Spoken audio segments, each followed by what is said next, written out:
Hey, what is up, Wastelanders? So Nuts here, and we are officially 2 months away from Fallout 4's release on November 10th. Whoop whoop, super excited.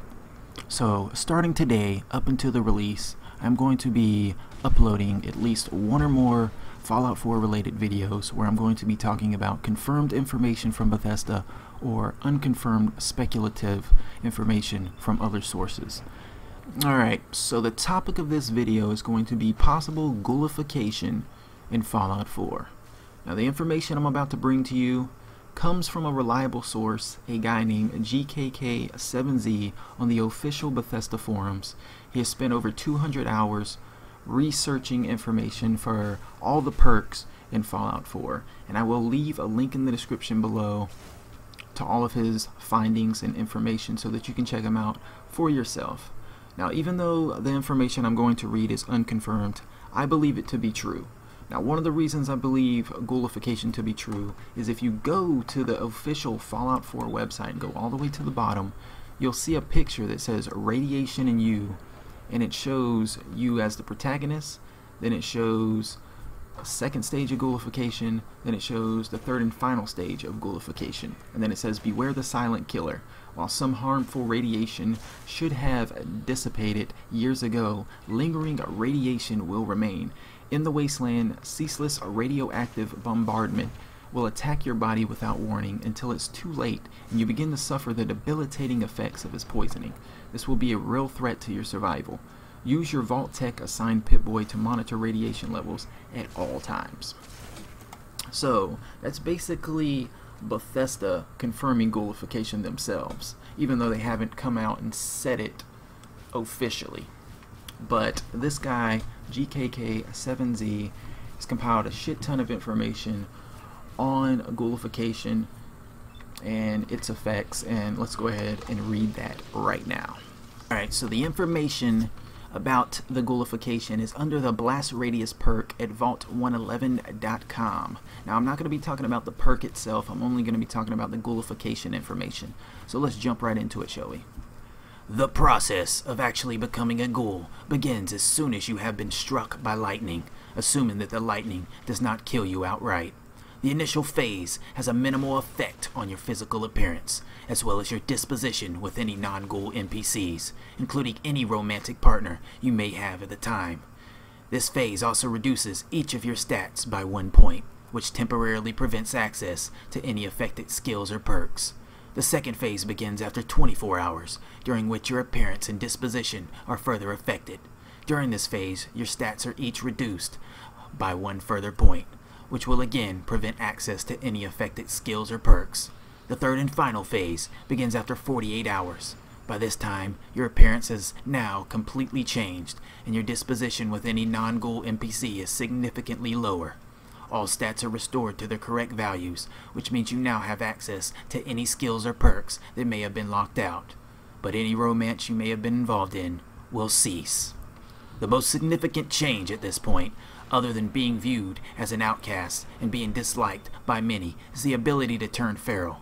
Note that this is a temporary phase that can be accessed for a few hours at a time due to the unique characteristics of the protagonist's DNA. Turning feral will boost your physical stats, but will prevent access to regular perks, dialogue, and inventory, as well as any weapons or armor. During the feral state, you will be healed by radiation, but will be harmed by sunlight. You will also have access to a number of enhanced abilities that are unlocked by eating the corpses of your victims, which is of course fully optional. This will, however, unlock a special cannibal achievement. All non-ghoul NPCs will become immediately hostile during the feral state, and any NPCs that witness the transformation will remain hostile, even when you are no longer feral. To reverse the process of becoming a ghoul, you will need to seek the assistance of a specific quest-related NPC. Note that the ghoul pirate/redcoat seen in concept art appears to be at phase 2 as described above, and so would more than likely be involved in this quest. The process would also require facial reconstruction once ghoulification has been successfully reversed, which may also suggest a connection to the replicated man quest from Fallout 3. Once you have been restored to your former self, any romance you were previously involved in may continue, but you will no longer be able to transform into a ghoul. As a bonus, the rate of reduced maximum health caused by radiation will now be permanently halved. In addition to this, rank 4 of the above perk will now update so that lightning restores all health and limb damage, as well as giving a temporary boost of 1 point in all stats. This change occurs regardless of whether rank 4 is taken before or after the transformation. Note that any non-named human NPCs that are struck by irradiated lightning are not killed will also be transformed, although the change is completely feral and is almost immediate. So there you have it, people. That is all of the information that was compiled by GKK7Z. I mean, that shit is put together so well and so intelligently. There's no way that this information isn't true. I mean, of course you guys are going to be skeptical. Of course you guys are going to be pessimistic, but not me. I'm going to be optimistic. I'm going to assume that this information is true and is going to be in Fallout 4. It just makes way too much sense to not be. Now, I really love the fact that it takes 48 hours to become a ghoul. That makes a lot of sense. You get struck by the lightning, you're roaming around, you lose 1 point on your special stats, which prevents you from accessing certain perks. And then 24 hours after the initial strike, your appearance starts to change, your skin starts to fall off, I'm assuming, and then you also lose another point to your special stats, which prevents you from accessing more perks. But then after 48 hours, your appearance completely changes, and you start to look probably something like Roy Phillips from Fallout 3. And then human NPCs are going to look at you weird. You're going to be an outcast. People are going to treat you differently. The dialogue is probably going to change a little bit. Even though you're not hostile with somebody, that person that you walk up to that normally would have been friendly to you as a human might decide to shoot you just because you're ghoulified. So your interactions with other humans are going to change, which is crazy. And if you are in a romantic relationship with, let's say, Piper, and you become completely ghoulified, she's most likely going to be like, oh no, buddy, you better fuck off. You're not going to put that dirty irradiated penis in my pretty little pussy. So, becoming a ghoul has a lot of negative effects. But once you reach the 3rd phase, you get all of your perks back, you get your special stats back, which is really good. But like I said, you lose that romance that you had with a specific human NPC or companion. And then it also says that you can become a feral ghoul, which would be really fun to do at least one time, you know. I mean, we're all gonna probably become ghouls at least once just to try it out and see what it's like. But you'll also be able to become a feral ghoul, but it will prevent you from being able to use your weapons, your armor. There will be no dialogue. You can't check your inventory. There's gonna be no perks or anything because you're a feral ghoul. The only thing you can do is run around screaming, slicing people with your fucking fingernails, and if you manage to kill them, you can actually enhance your abilities by eating the corpses of your victims. And if you manage to do that, you will unlock a special cannibal perk, which I thought was really cool. And also, if an NPC witnesses you transform into your final stage, then that NPC will remain hostile even if you are no longer feral. So if you do get struck by lightning, you might want to stay out in the wasteland somewhere by yourself. You don't want to be around anybody who might see you transform, because then they'll be hostile towards you. And they might be somebody that you want to, you know, hang out with and have a good conversation with, and you don't want to have to, you know, murder them or have them try to murder you. So I thought that was pretty cool. You know, that would make a lot of sense.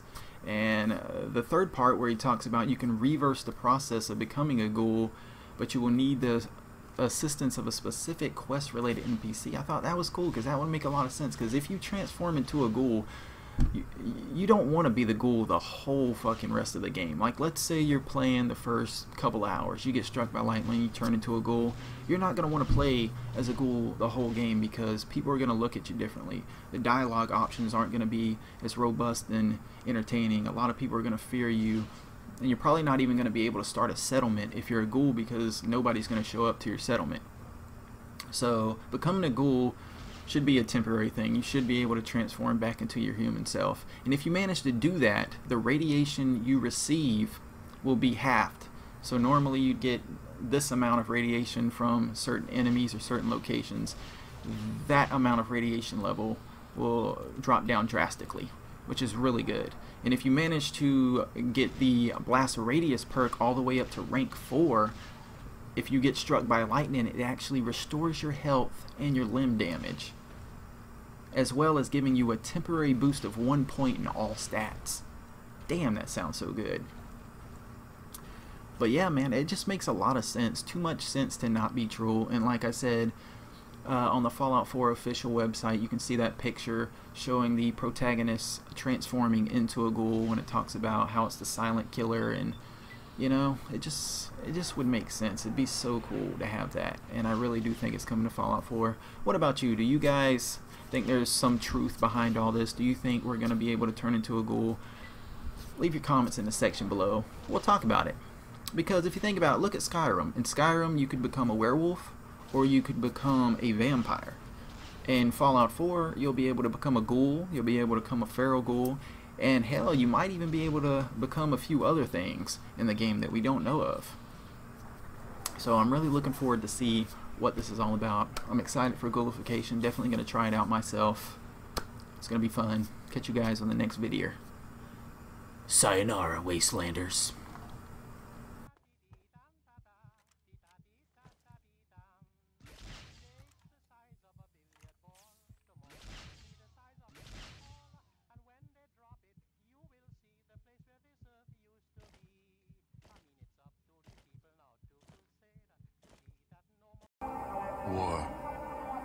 War never changes. Ready to fuck some shit up? Yeah, I'm ready, Mr. Soul Survivor. Let's modify some shit like I'm MacGyver and turn a laser pistol into a sniper. Then go to Diamond City, meet the homegirl Piper. Then scavenge the wasteland looking for